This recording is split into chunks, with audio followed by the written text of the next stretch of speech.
Running a Fever, Episode 16, The Good Things About Running in Winter. Welcome to Running a Fever, and a good morning to you. It's 5:28 in the morning, and the word for this morning is cold. It is very cold out today. The weather on my phone says 35 degrees. And it's not the first time it's hit 35 degrees this year, but it's a little different when you're hopping in the car and going to work as to when you're going to spend 40 to 50 minutes out in the cold, which is what I'm about to do. I did collect my stats for the last week or so last night into my spreadsheet, and I noticed that I'm getting the last 2 or 3 times when I've been over 2.5 miles, I've been working out for 50 to 55 minutes, something thereabouts. So we're looking at almost an hour workout. And it is, I think the highest number I had was 2.8 something for distance. So we're approaching 3 miles.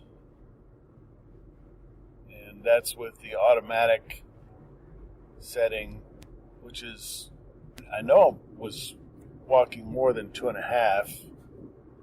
It didn't seem like that much more, but we'll see. Close enough. It's an automatic thing. So it doesn't appear that it's recording the time that I drive to the park. So that's good. Got another thing going tonight. Going to meet someone. This is about another podcast endeavor that I'm involved in. I will mention it on here when I get to the point, but it's not quite at launch yet. It's a little more involved than this one, a lot more people involved. So need to get the run out of the way this morning. Look forward to it. The cold, of course now I'm in my car, so it doesn't seem that bad, but I know that once I get going, then the cold is going to feel good. I have lived in Massachusetts and experienced temperatures of minus 20, not uncommon at all. So it can get much worse than this. Hopefully it won't be as windy today. We'll have a good run. We'll talk a little bit about chafing, I guess. I've been wanting to kind of get this in. Not a pleasant topic. Probably not a big deal if you're a nurse or a doctor or maybe even a serious runner. I don't know if serious runners get this. The typical runner physiology does not look like it's a problem, but I think perhaps for someone who's overweight like myself, for women, maybe, if you're built a certain way, regardless of what kind of shape you're in, that you're going to have problems with chafing. And so, it's basically just your legs rubbing together. So it's not good because you're rubbing your skin and causing abrasion. So it's important to wear appropriate gear. So that's why you see sometimes people wearing these tight running tights and stuff. You don't have to wear that on the outside. You can wear clothes, underwear that's does the same thing. Important to do that. I had a day earlier this week when I had some chafing, but just something to learn and something. We're going to be real here. We might as well just talk about whatever needs to be talked about. And if you're starting out like I am and learning as you go, then it's one of the things that you probably need to learn. There it is, chafing and underwear talk again. All right, I'm going to get out in this cold and see how it goes. Okay, on the trail, and it's dark. It's dark, and I saw several cars in the lot, but not really see anybody out here yet. It's nice and quiet, really. I still hear cars on the busy roads in the distance, but not on this one right close to us. The moon is out and it's still waxing, almost full. At least so it looks like. It may have a few days left. Maybe as much as a week, but probably not. This is the kind of cold. I felt different kinds of cold in my life, and the coldest I've ever felt was on the quarterdeck of the USS Midway in Yokosuka, Japan. In the winter, standing watch.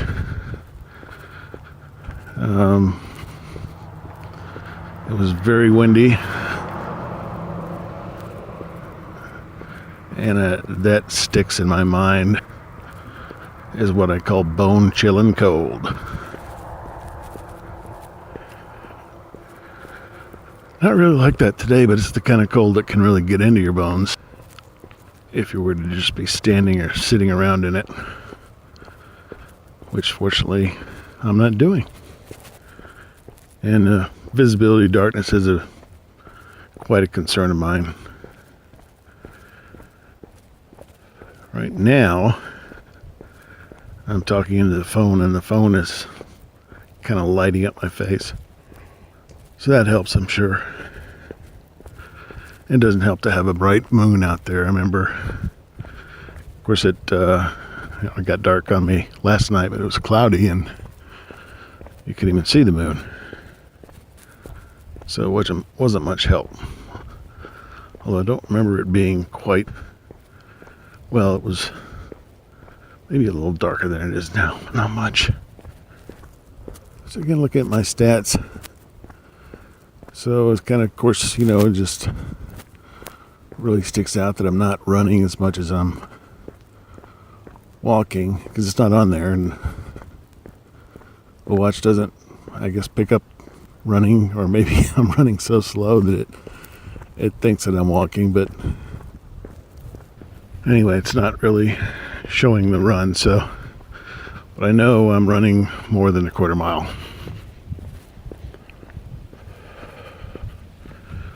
But out of 2.5 miles, it's not really much. I mean, I think I could get up to a half, and I hope that I'll be able to do that within the next week or so. But it's already kind of amazing. I started less than a month ago, I guess, and I, at that time, was thinking, well, maybe I shouldn't have started out walking a whole, half mile or whatever. And now I'm running, or going for 2.5, almost 3. Maybe I could get to 3 miles today. We'll see. Of course, I have to get to work. The last time, this is the earliest I've been out in the morning. The last time I came out in the morning, I intended to be out this early, but, an accident with my, wasn't really an accident. I guess I just didn't realize it was a mistake. I thought my clock was set for a certain time, or my alarm, and it was set for another hour after that. So yes, it's dark and cold, just like the far reaches of space. There is life out there. I wonder if anybody out there is doing this kind of thing. Probably has a lot to do with gravity. So I am wearing the watch at night now. I found online that there were a bunch of people that wear their watch all the time, their fitness watch, and they'll charge it, because that was the question I had. Well, when do you charge it?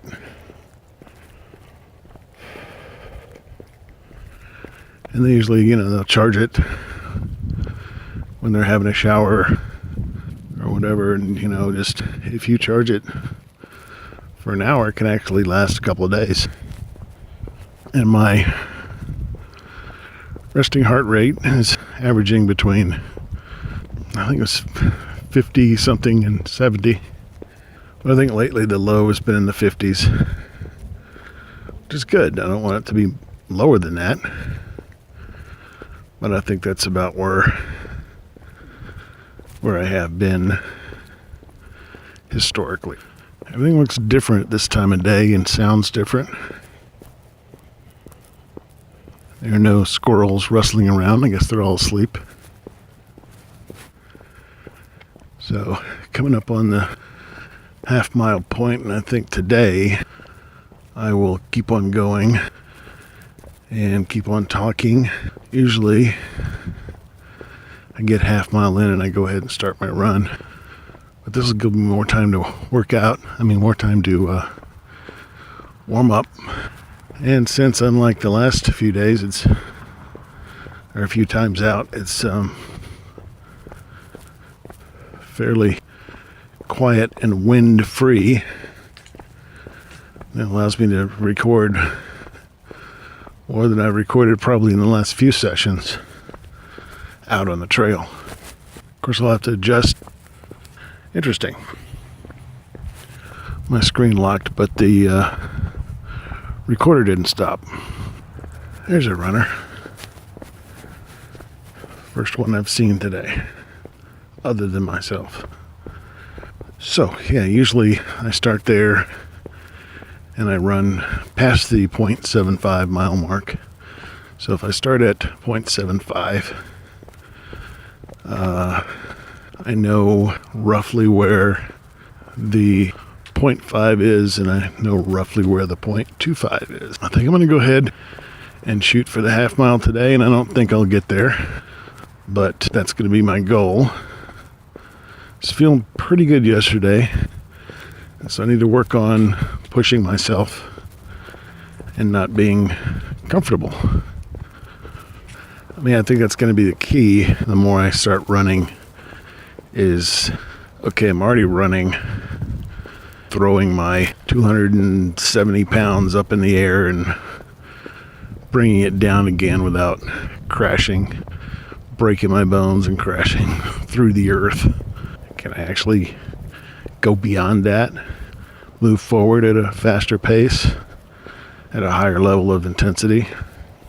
And, we're not talking about really intense, like a serious runner. I say I'm serious enough, but a serious, experienced runner. But in terms of my,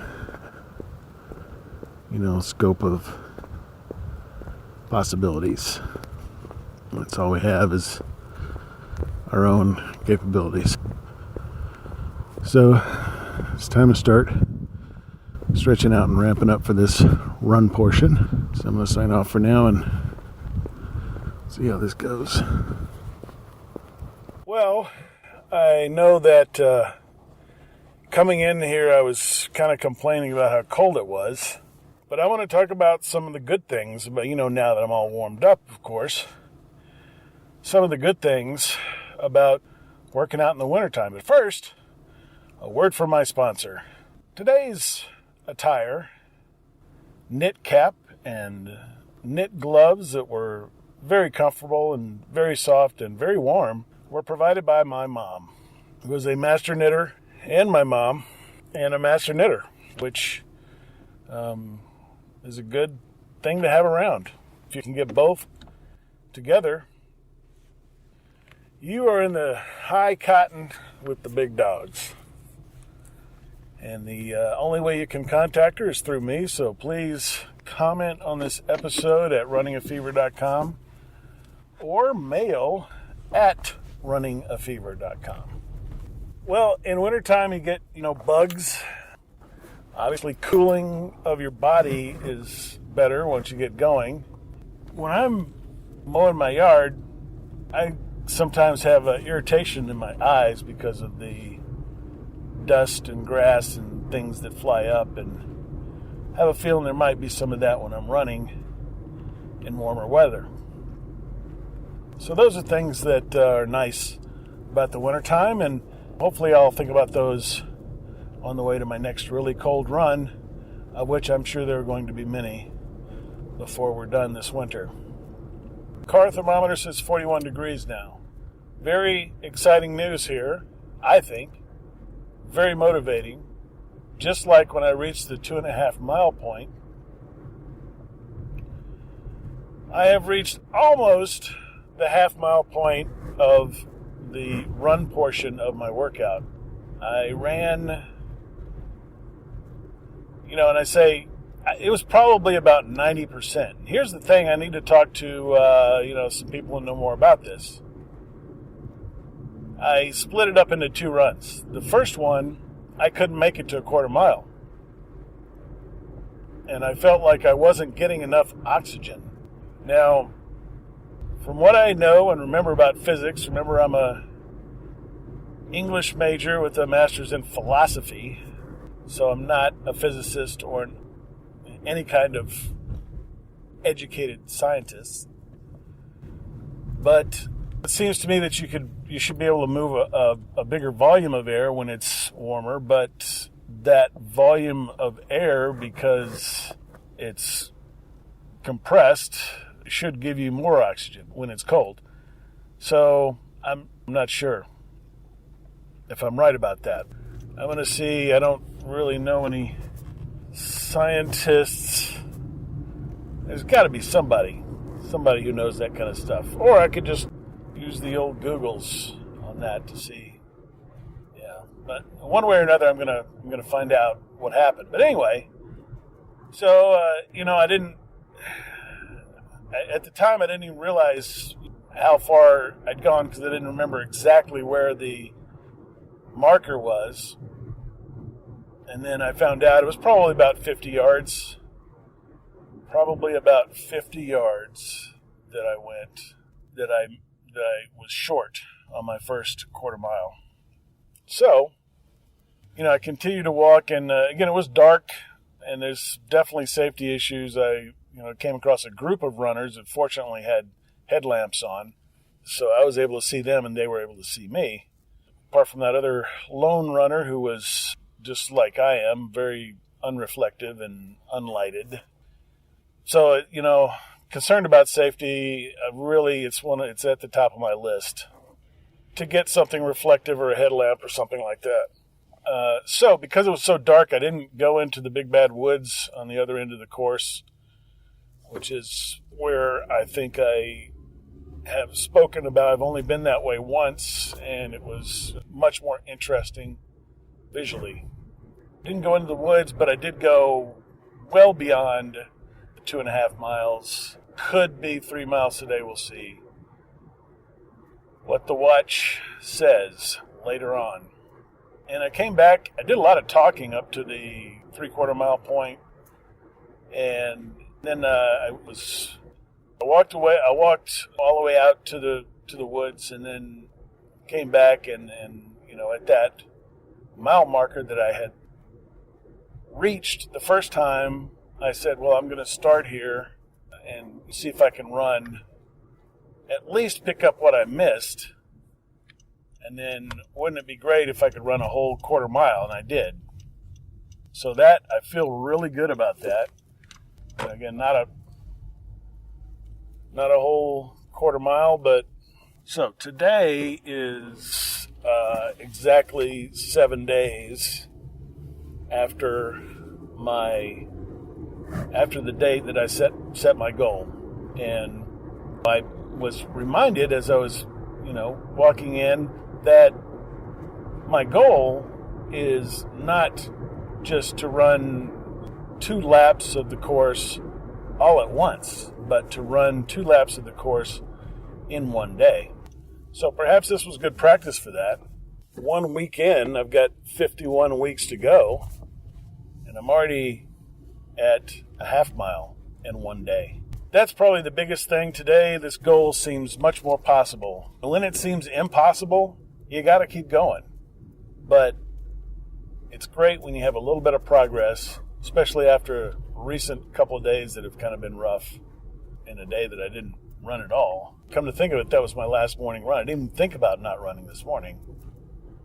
I did feel a little bit of soreness, and it's kind of an old back, not injury, but it's some kind of nerve thing in my back. But I know that working out, physical activity helped me overcome that before and now as well. So I'm not going to let that stop me. I know that I'm only doing well for myself when I continue to exercise through that little twinge that happens.